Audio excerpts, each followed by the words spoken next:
నిన్న ఈరోజు ఎలక్షన్ మేనిఫెస్టోలో కూడా రైతుకు ఏమీ చెప్పని దుర్మార్గుడు ఈ జగన్మోహన్ రెడ్డి.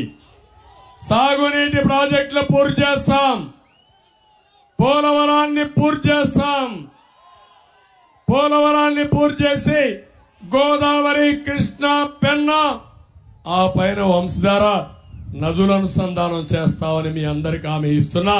ఈ జరిగితే ప్రతి ఎకరాకు నీళ్లు వస్తాయి. ఇంకో పక్క నేను ముందే చెప్పా, ఇక్కడుండే వ్యక్తులు మీరు చూశారు, ఏ వ్యక్తికి ఓటేస్తే న్యాయం జరుగుతుందో మిమ్మల్ని ఆలోచించమని చెప్పాను. తమిళలో మీరు ఒక మాట చెప్తున్నాను, జగన్మోహన్ రెడ్డి చెప్తున్నాడు, మాట తప్పాడా లేదా అని మిమ్మల్ని అడుగుతున్నా, మడమ తిప్పాడా లేదా అని మిమ్మల్ని అడుగుతున్నా. ఏదైతే ఈరోజు ఆయన చెప్పేది మేనిఫెస్టో, భగవద్గీత అన్నాడు, ఖురాన్ అన్నాడు, బైబిల్ అన్నాడు, అన్నాడా లేదా? ఏం తమిళ్లో ఆ రోజు క్వార్టర్ బాటిల్ ఎంత? 60 రూపాయలు. ఇప్పుడెంత క్వార్టర్ బాటిల్? 200 రూపాయలు. అవునా కాదా? 140 రూపాయలు ఎవరి జోబులే పోతున్నాయి? ఎవరి జోబులే పోతున్నాయి? ఎవరి ప్యాలెస్ పోతున్నాయి? అర్థమైందా? అంటే ఏం చెప్పావు నువ్వు? మద్యపాన నిషేధం చేసిన తర్వాత ఓటు అడుగుతారన్నావు. చేస్తావా లేదా అని అడుగుతున్నా. చేసి ఓటు అడుగుతారన్నావు. సిగ్గు లేకుండా ఓటు అడిగాడు. మనకు సిగ్గుంది కదా తమ్ముళ్ళు, ఓటేస్తావా అని అడుగుతున్నా. ఏం తమ్ముళ్ళు ఓటేస్తారా అని అడుగుతున్నా. ఏమమ్మా మీరు?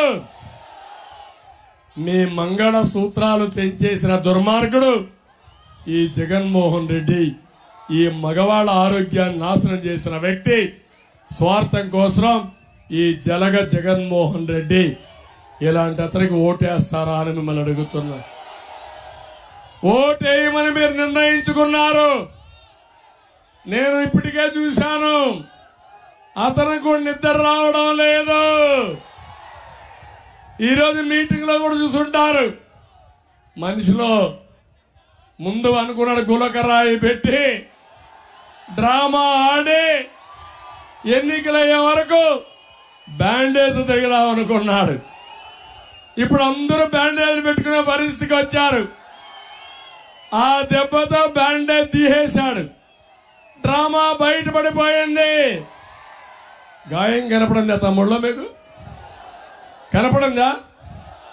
నేనే కదా హత్యా ప్రయత్నం చేశాను గులకరాయితో.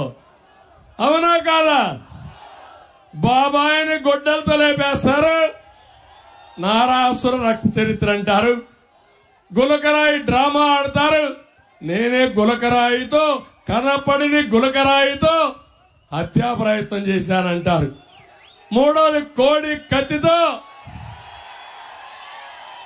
డ్రామా ఆడతారు. నేనే ఆ కోడి కత్తి తీసి గుచ్చానంటారు. ఏం తమ్ముళ్ళు చూశారు కదా?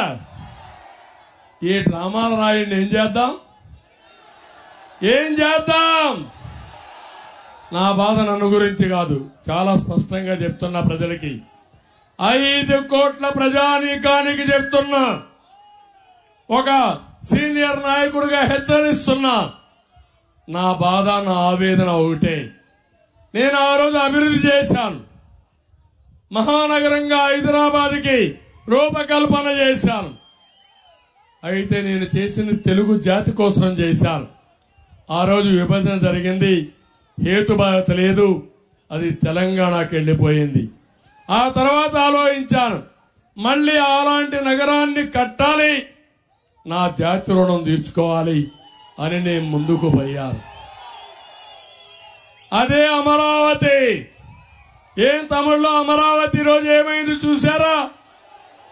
పేదరు భరుస్తున్నాడు, డబ్బులు లేవు, నేను సంక్షేమాన్ని ఇవ్వనున్నాడు.